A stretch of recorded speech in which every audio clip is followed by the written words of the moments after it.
देखिए अब हम कर रहे हैं क्वेश्चन नंबर 4, पढ़िए भाई। Area of the region bounded by the curve हाँ, y square is equal to 4x, y square is equal to 4x, 4x। आगे y axis and the line y is equal to 3. y axis and y is equal to 3। अब इसने सब कुछ बता दिया, इनके बीच का एरिया निकालना है। ये क्या है? ये है parabola. Parabola along y along x axis है। इस पैराबोला की जो अलोंग एक्स एक्सिस है, ये यूं जाता है, 0 0 से पास होता है। हाँ, और तो कुछ 0 0 से पास कैसे, आपको कैसे मिला? x को 0 पुट कर तो y 0 आ रहा है कि नहीं आ रहा? अरे x 0 पुट करो, y 0 आ रहा है, इसलिए 0 से पास हो रहा है। अब y axis and y is equal to 3। y axis ये हो गया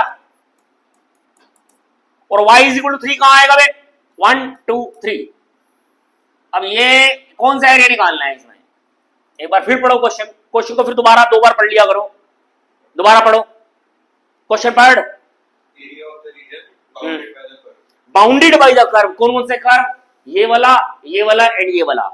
बाउंडेड का मतलब है उनके द्वारा बंधित, बंधित वाला उनके बीच का एरिया निकालना है। अब इनके बीच का एरिया कौन सा है?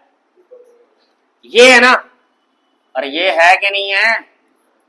तीनों के बीच में जो एरिया आ रहा है, कौन कौन, किन किन तीनों के बीच में? अरे कौन सी 3 चीजें हैं? एक तो एक ये और एक ये, तीनों के बीच में ये एरिया काले वाला आ रहा है कि नहीं आ रहा? अब ये एरिया निकलेगा कैसे? हम विद रिस्पेक्ट टू y ले लेते हैं। ये 3 है, ये 0 है, ये 0 है, ये 3 है। हम क्या लेते हैं? ये कर्व ले रहे हैं, curve with respect to y axis ले लेते हैं। विद रिस्पेक्ट टू y में लिमिट क्या पुट कर देंगे? 0 से 3। कि इसको विद रिस्पेक्ट टू y बनाने का मतलब है x की वैल्यू निकाल लेते हैं। x की वैल्यू क्या आएगी? y square by 4। तो limit y square by 4 with respect to y ले लिया और लिमिट क्या पुट करी? 0 से 3। बस कर्व और y एक्सिस के बीच में एरिया आ गया ना, 0 से 3 के बीच में। इसका 1/4 बाहर आ गया। y स्क्वायर का इंटीग्रेशन y क्यूब बाई 3 और लिमिट क्या है? 0 से 3। तो 1/4 इधर क्या आ गया? 3 3 तीनों के 27/3, 27/3 माइनस 0/3। तो कितना आ गया ये? 27/12 स्क्वायर। आंसर चेक कर रहे, कट गया ये। कितना आ गया? 9/4। 3 पे कट गया ना ये स्क्वायर यूनिट्स। मुश्किल था ये, मुश्किल था? कुछ भी नहीं था इसमें। अगला क्वेश्चन पढ़। क्वेश्चन नंबर 4 था ये। अब क्वेश्चन नंबर हम कर रहे हैं 5। पढ़। 3 सॉरी, 5 नहीं 3। अबे ये क्या दिया? इरेज। क्वेश्चन नंबर 3 पढ़िए। Area lying in the first quadrant and bounded by the एक तो उसने कह दिया फर्स्ट क्वाड्रेंट और bounded by the bounded by the circle. Circle. क्या है सर्कल की इक्वेशन? तो बोल। X square plus y square is equal to x square plus y square is equal to 4. 4। And the lines x is equal to 0 x is equal to 0, and x is equal to 2. x is equal to 2। जरा सुनिए मेरी बात। अगर तू इस circle को लिखता है x स्क्वायर जमा में y square is equal to 2 का स्क्वायर, इसका सेंटर क्या है? इसका सेंटर है 0 0। रेडियस क्या है? रेडियस है 2। अब क्या हमें कैसे पता चला?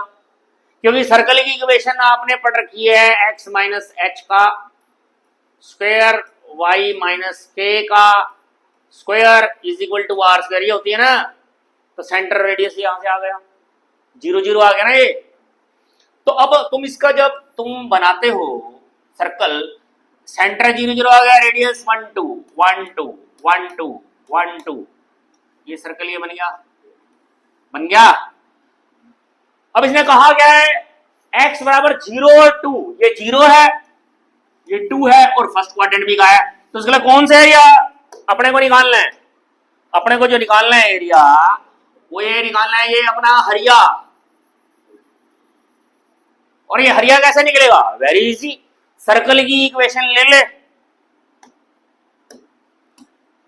सर्कल की इक्वेशन ले ले और उसमें with respect to x limit put कर दे 0 से 2, दैट इज योर आंसर। अब तू कहेगा जी सर्कल की इक्वेशन कौन सी है? अरे यही तो है सर्कल की इक्वेशन। सर्कल की इक्वेशन का मतलब क्या है? y बराबर है किसके आ गया? 4 माइनस एक्स स्क्वायर का रूट। तो हमारा सर्कल की इक्वेशन 0 से 2 4 माइनस एक्स स्क्वायर का रूट इंटू डी एक्स। इसका इंटीग्रेशन कैसे होगा? इसका इंटीग्रेशन होगा डायरेक्ट फार्मूले से। डायरेक्ट फार्मूला हमारा जो डायरेक्ट फार्मूले का क्या आंसर क्या था हमारा? इसमें लगेगा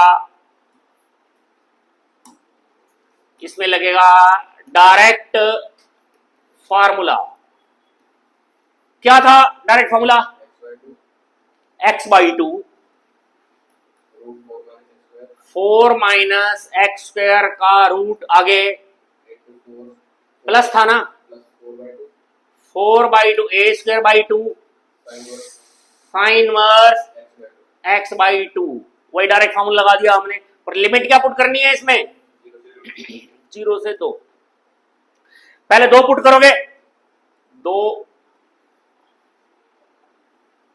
2 बटे में 2 4 माइनस 2 का स्क्वायर में पुट करके दिखा दिया है, कोई बात नहीं। प्लस में इधर क्या आ गया? इससे कट गया ना ये 2 साइन इनवर्स 2 बाई 2। लो जी 2 पुट कर दिया। अब माइनस में अब क्या पुट करेंगे? 0। तो ये 0 बाई 2 4 माइनस 0 का स्क्वायर प्लस में साइन इनवर्स ये 2 था ना यहाँ 2 साइन इनवर्स 0 बाई 2। तो ये कितना आ गया? ये 0 आ गया प्लस में 2 इंटू साइन वर्स 1 माइनस के इधर ये 0 और ये प्लस के 0। लो जी ये तो 0 0 ही आ गए क्योंकि साइन वर्स 0 0 होता है। अब हम क्या करेंगे? ये आ गया 2 इंटू साइन वर्स क्या होता है? Pi by 2। तो ये क्या आ गया? पाई बाई पाई आ गया। क्या आ गया? Pi square units. Answer check कर। तो ये जो हमारा ग्रीन एरिया है ये पाई स्क्वायर यूनिट आ गया। That's all. आ गया समझ? कुछ भी नहीं करना, बस ग्राफ बनाना है और यही इंटीग्रेशन करके लिमिट पुट करनी है बस।